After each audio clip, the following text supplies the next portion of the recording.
Hey y'all, here is my crazy goofy layout that matches my crazy goofy husband. It's kind of all over the place. Lots to look at, just randomness.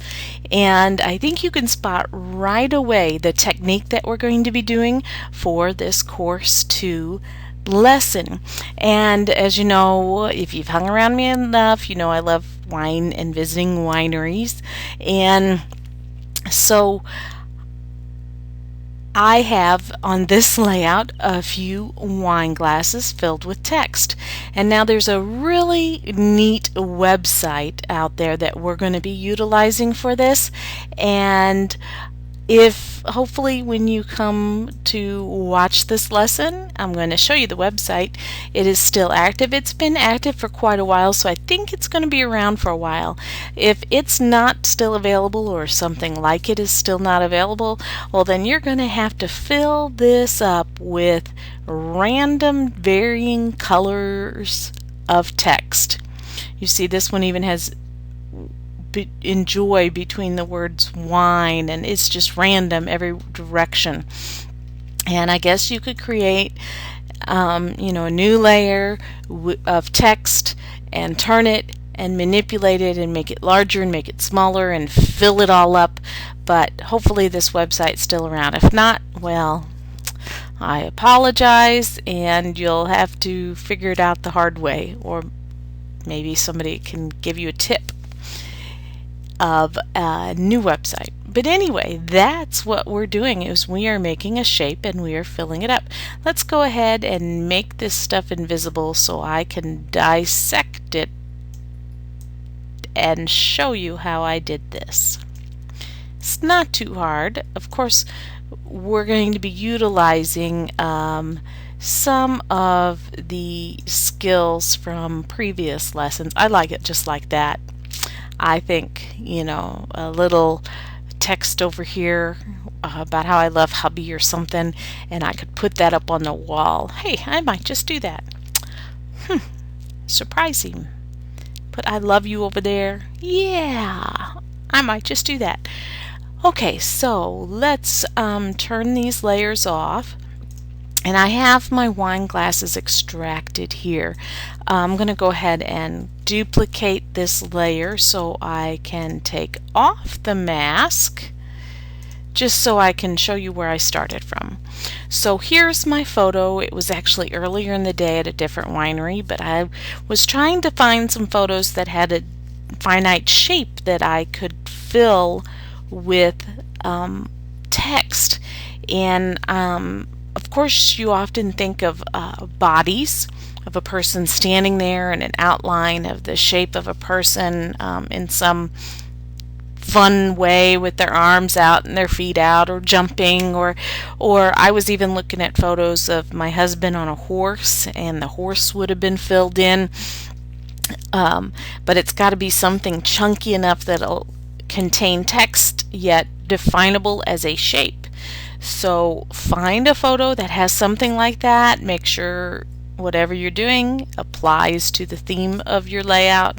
So there's a lot of thinking here. You're going to have to go through your photos.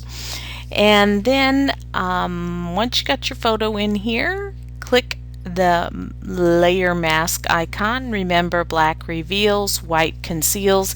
And I actually started with here's the black in the right foreground. I actually started with the rectangular marquee tool on mine because I had this big chunk of space I didn't need. I thought about keeping that bottle, but I didn't.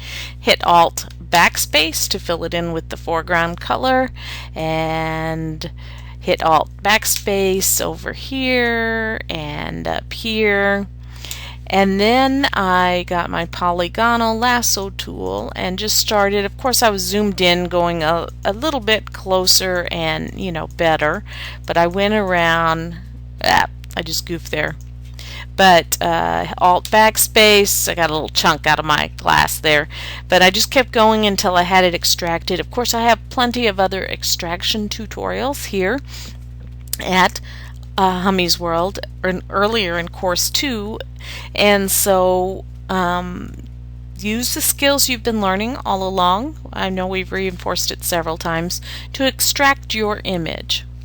Now for me, I'm just going to delete this and voila! See, I already did it. Here is my mask all filled in black wonky, and there are my glasses.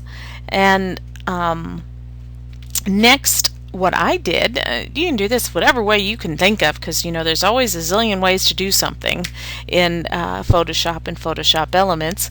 But for me, I hit Control J to duplicate that layer because I wanted to tuck this away to keep it in case I needed to go back. I've right-clicked and chose Simplify Layer, and now I have this PNG, this ping, transparent, of course without your background. And what I needed to do was make this into a just a black shape. And so I hit my Control key, clicked on the thumbnail. We've done this a zillion times in the lessons. And I hit with my foreground color black, Alt backspace, and I filled in my shapes. And there I have, just like that, Famo wonderful wine glass shapes. So now we need to fill them with text. And so here is the fun website, and it is called Taxedo, I believe. I'm going to copy it and put it in a new one here so you can kind of see it. It comes up and it looks like this. Now you could start with things over here. Oh wait, I forgot a step. Once you get to this, no background, black and white.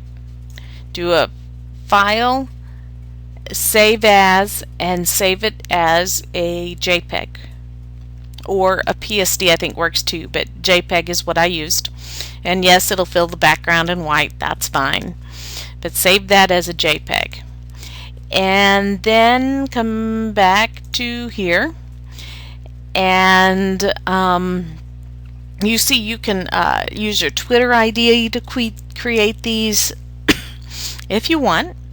You can use your website, you know, a search or news and create these. But what we're going to do is create kind of from scratch. So click this Create button, and you're going to come up and it says Mother Earth, and it's kind of weird.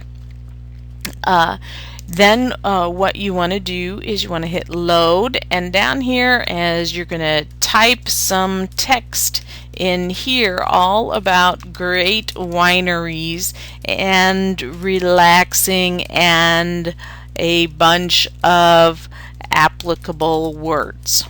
Okay, hit submit, and it's going to run and change it to whatever your applicable words are. And you can change it if you don't like it. There you go. Now, but it's in their shape.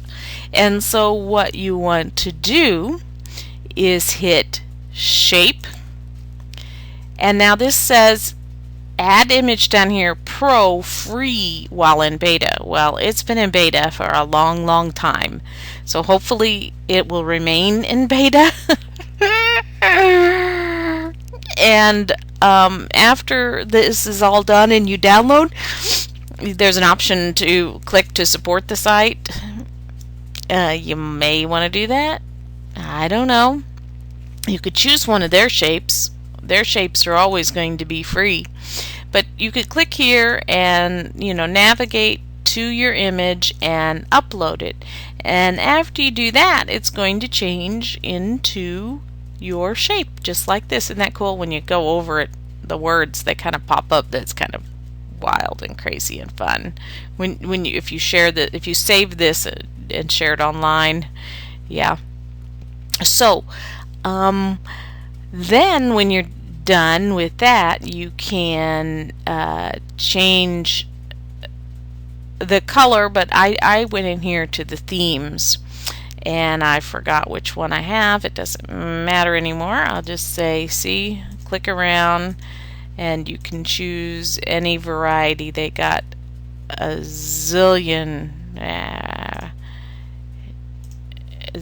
different color combinations in here, and even black and white.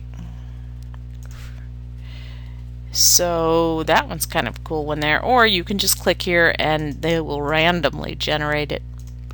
And when you get the color scheme you want, you can randomly generate different fonts. It actually reprocesses those. I love that relaxing right in the middle now. Just remember, you better save it if you like it, because you can't go back. But that I know of. You can go in here and look at the fonts and change them instead of doing something random. Is there a back button? I don't know as if there's a back button. You can change the orientation, but we probably don't want to do that. And I think you can go and we could change this one word. Oh, this takes the same colors and shifts them around. Okay. And then when you are done,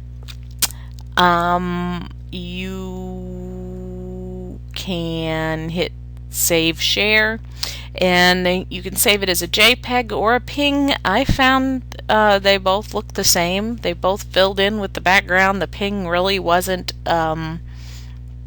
transparent. And so I just saved it a 16 megapixel JPEG, so you have the largest. And then you import it into your layout. And let me tell you, this thing at 16 came in huge. It was way out into my gray area, so it is definitely a very large image. And then when you get it to this point, I'm going to duplicate it while we're playing, so I got a background since this is my real layout.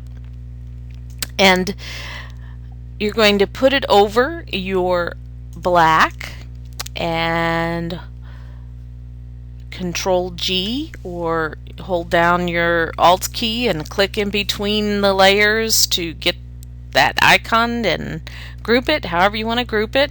And what I had to do was to keep playing with this and resizing it and moving it around like so, and I had to keep eyeing it until I got it in there exactly as it was in the photo. It was a little difficult, but not too difficult, and that was the easiest way to do it, because if I was in this way, I mean, you could use it like this. You have to cut out their copyright and tuxedo thing here and the edge. You could cut those out and use it just like this, and you know, use your blending modes, you know, use it as a background, you know, whatever you want to do with it. But I don't think if we try to use the magic eraser to get rid of that background, see, it's just not going to work very well. I didn't even try it. It's just not working very well. So you see what I did with it, and that was, let's get rid of all these extra things I created because I am saving this layout. I just grouped it, and then I added my drop shadow to this, and it worked out just great. And then from there you could make it bigger, smaller, move it around, do whatever you want. Kind of fun and cool. Kinda. Yeah, I'm a little wacky today, aren't I? And so I'm going to turn on my layers again just so you can see my final wacky layout, and I'm sure you can maybe do a little bit better with yours than I did with mine. I do have the hearts going between the things. I thought that was kind of cool. So, yeah, look at my title. I don't know, I was feeling wacky. Anyway, let's see what shapes you can come up with and do with some applicable words, and I can't wait to see what you do with it. As always, don't I? Bye.